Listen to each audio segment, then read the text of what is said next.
Hello everyone, welcome to my channel. Previous video lectures में हमने बोल्स-विस्ट्रास theorem किया था। आज के लेक्चर में हम उसके ऊपर कुछ इम्पोर्टेंट न्यूमेरिकल्स करेंगे, उसकी एप्लीकेशंस देखेंगे कि कहाँ कहाँ पर हमारी बोल्स-विस्ट्रास थ्योरम यूज हो सकती है। Keep continue.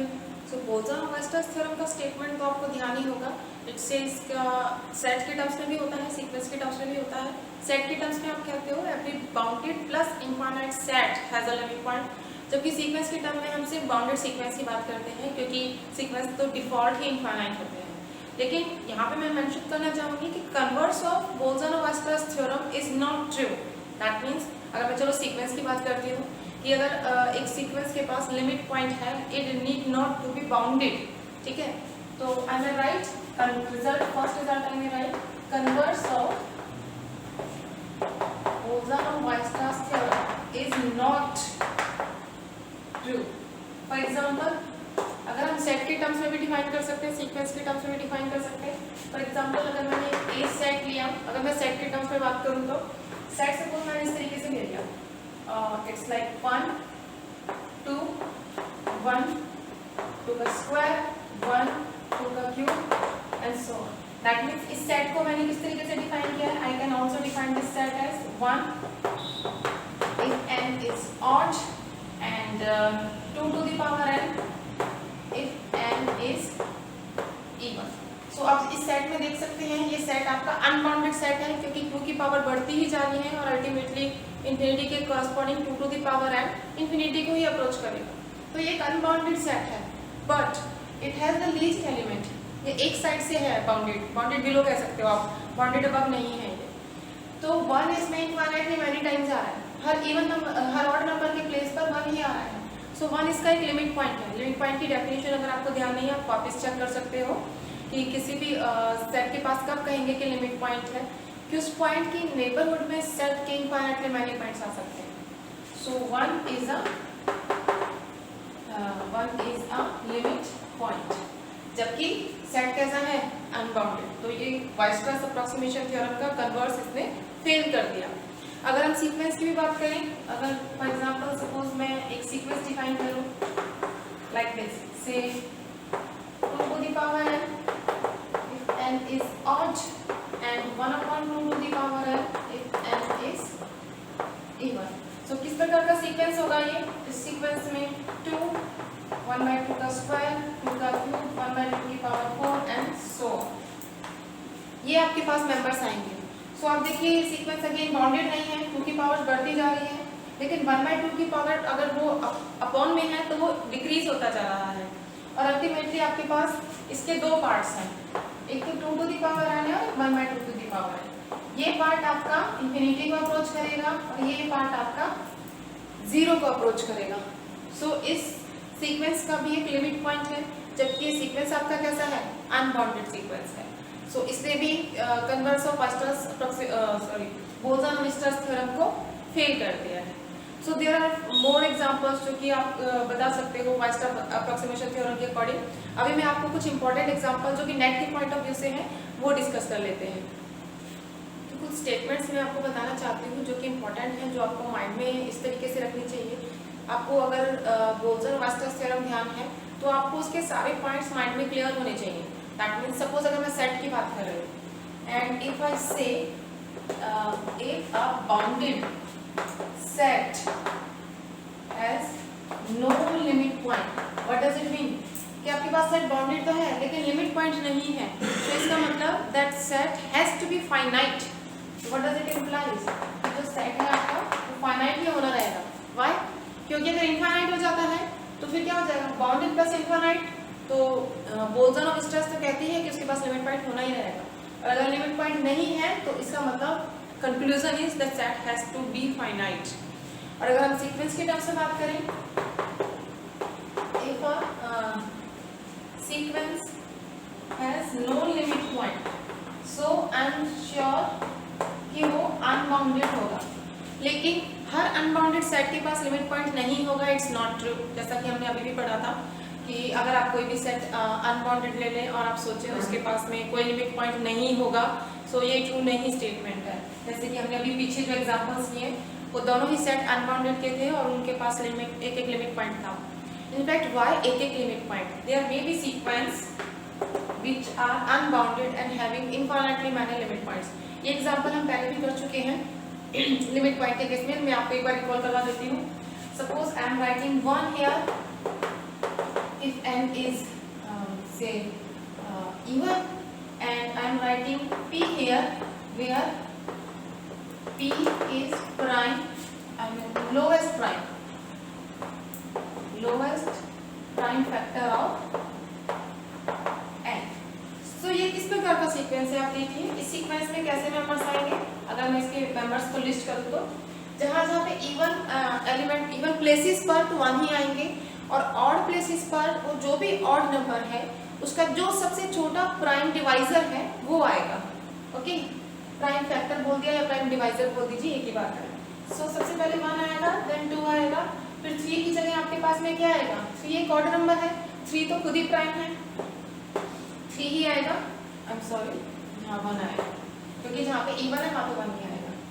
एंड 3, देन 4 की जगह फिर 1 आएगा, 5 की जगह 5 आएगा, 6 की जगह फिर 1 आएगा, 7 की जगह 7 आएगा, 8 की जगह फिर 1 आएगा, 9 की जगह 3 आएगा क्योंकि 9 का सबसे छोटा प्राइम फैक्टर 3 है. फिर 10 की जगह आपके पास में फिर 1 आएगा, 11 की जगह 11 ही आएगा, एक प्राइम नंबर है. 12 की जगह फिर 1 आएगा, 13 की जगह 13 ही आएगा, ये भी प्राइम नंबर है. 14 की जगह फिर 1 आएगा, 15 की जगह फिर 3 आएगा, एंड सो ऑन, ये चलता जाएगा. तो अब देखिए इसमें जहाँ जहाँ पे प्राइम नंबर्स आएंगे वो प्राइम नंबर्स तो सपोज इसमें लिस्ट होंगे ही सारे. ओके, और उसके बाद उस प्राइम नंबर्स के जितने भी मल्टीपल्स हैं उसकी जगह पर भी वही प्राइम नंबर्स एवरी टाइम आते जाएंगे. तो अब देखिए नंबर ऑफ प्राइम्स कितने हैं? नंबर ऑफ प्राइम्स इनफाइनाइट हैं. सो अगर मैं एक प्राइम कंसीडर कर रही हूँ, सपोज मैं 19 कंसीडर कर रही हूँ, तो 19 के जितने भी मल्टीपल्स हैं 19 into 1, 19 into 2 and so on, every natural number के साथ आप 19 को मल्टीप्लाई कर सकते हो. तो उन सब की जगह 19 ही आएगा यहाँ पर क्योंकि यहाँ पे हमने सबसे छोटा प्राइम फैक्टर लिखा हुआ है. ओके, सो इसका मतलब इस सीक्वेंस में हर prime number infinitely many times आ रहा है और 1 भी इनफाइनाइटली मैनी टाइम्स आ रहा है. तो इसके कितने लिमिट पॉइंट्स हैं? इसके लिमिट पॉइंट्स हैं इनफाइनाइट, यू मे से काउंटेबल. तो आपके पास इस तरीके के क्वेश्चंस आ जाते हैं नेट में, जब आपको इस तरीके का सीक्वेंस दे दिया होगा, आपसे पूछा होगा इसके कितने लिमिट पॉइंट्स हैं. तो क्योंकि ये तो आप इजीली जज कर पा रहे हो कि 1 तो हर बार आता जा रहा है, 1 तो है. यहाँ पे कई बार कंफ्यूजन हो जाती है, लेकिन आपको ये ध्यान रहना चाहिए कि नंबर ऑफ प्राइम्स भी इनफाइनाइट है, तो इसलिए इनफाइनाइटली मैनी टाइम्स वो अपीयर होगा हर प्राइम नंबर. और जो सेट ऑफ प्राइम्स होता है वो काउंटेबल होता है. इसका मतलब इसके पास काउंटेबली मैनी लिमिट पॉइंट्स हैं. और जबकि ये बोल्जन और वाइसरास थ्योरम को डिस्कार्ड कर रहा है. This is an unbounded set but having infinitely many limit points, countable 1 and p where p is a prime. तो ये 2 प्रकार के लिमिट पॉइंट्स इसके सेट के पास हैं. सो ये सारे जो कंसेप्ट थे बोल्जन और वाइसरास थ्योरम के ऊपर थे. एक और बहुत अच्छा सा न्यूमेरिकल मैं आपके साथ डिस्कस करना चाहती हूँ. सो मैंने एक बोर्ड पर न्यूमेरिकल लिखा है, ये नेट के पॉइंट ऑफ व्यू से इम्पॉर्टेंट है क्योंकि मैंने इसके 4 ऑप्शंस भी फॉर्म किए हैं, आप देख सकते हैं. न्यूमेरिकल क्या कहता है? A is set R which is equal to B union C. इसको 2 सेट्स की यूनियन के टर्म में लिखा हुआ है. वेयर A क्या है? A इस प्रकार का एक सेट है, 1/2, 2/3, 3/4 and so on. Then there are the 4 options. Both B and C are finite, जिनकी यूनियन के टर्म्स में हमने A सेट को लिखा है. क्या ये दोनों फाइनाइट हो सकते हैं? क्या ये दोनों इनफाइनाइट हो सकते हैं? या फिर इन दोनों में से एक फाइनाइट है, एक इनफाइनाइट है, या फिर हम कुछ नहीं कह सकते यहाँ से देख के. तो ये 4 ऑप्शंस हैं. तो एक एक करके हम चेक करते हैं कि यहाँ पर क्या पॉसिबिलिटी हो सकती है हमारे लिए. तो अब क्या देखिए सेट किस तरीके का है. ये जो आपका सेट है it is something n/n+1 type का. अगर हम इसको बात करें इस सीक्वेंस की तो इस तरीके का है. आप देखिए यहाँ पर 1/2, 2/3 and so on, तो n/n+1 आ रहा है. n की जगह एक एक करके आप पुट करेंगे 1, 2, 3, तो ये सारे इसके एलिमेंट्स आ जाएंगे सेट के. ठीक है, तो ये चीज़ है. आप देखिए कि ये सेट इन्फिनिटी के कोरस्पॉन्डिंग कहाँ जाएगा. ये जो क्वांटिटी है ये इन्फिनिटी के कोरस्पॉन्डिंग 1 को लैंड करेगी.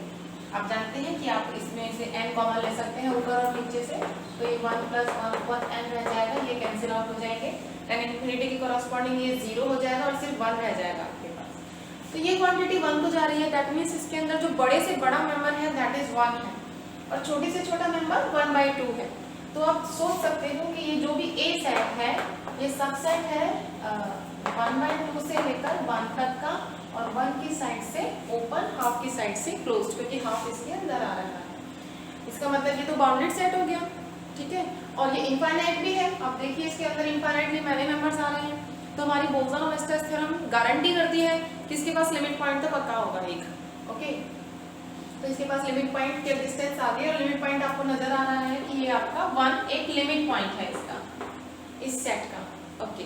अब हम चेक करते हैं बी और सी दोनों ही क्या फाइनाइट हो सकते हैं। अगर ये दोनों ही फाइनाइट हो गए तो फाइनाइट सेट्स की यूनियन तो फाइनाइट ही होती है, तो ए को फाइनाइट होना रहता, तो वो ए तो है नहीं फाइनाइट, ए तो इनफाइनाइट है, तो ये ऑप्शन हमारा डिस्कार्ड हो जाता है। सेकंड, बोथ आर इनफाइनाइट, क्या ये दोनों बी और सी इनफाइनाइट हो सकते हैं। सपोज इस मैं ए को दो पार्ट्स में बांट दूं और एक बी है एक सी है, तो दोनों इनफाइनाइट अगर हो जाते हैं तो अब देखिए कि चाहे वो दोनों ही इनफाइनाइट हो जाएं, लेकिन वो दोनों सबसेट तो इसी के रहेंगे, क्योंकि एक ही हमने पार्टीशन किए हुए हैं। दैट मीन्स आप कह रहे हो कि बी भी सबसेट इसका ही रहेगा, इसी इंटरवल का, और सी भी सबसेट इसी इंटरवल का ही रहेगा। दैट मीन्स बी और सी दोनों बाउंडेड रहेंगे, क्योंकि ये बाउंडेड है। और अगर आप दोनों को इनफाइनाइट भी कह रहे हो, इसका मतलब फिर दोनों के पास लिमिट पॉइंट होने चाहिए बाय बोल्ट्जमैन-वेस्टर्स थ्योरम। लेकिन इस सेट का सिर्फ एक यूनिक लिमिट पॉइंट है। इनफैक्ट अगर मैं इस सीक्वेंस की बात करूं तो ये सीक्वेंस कन्वर्जेंट है और 1 इसकी एक लिमिट है, और लिमिट हमेशा यूनिक होती है। तो इस केस में जो लिमिट है, जो लिमिट पॉइंट है वो लिमिट भी है, तो उसको यूनिक ही होना रहेगा।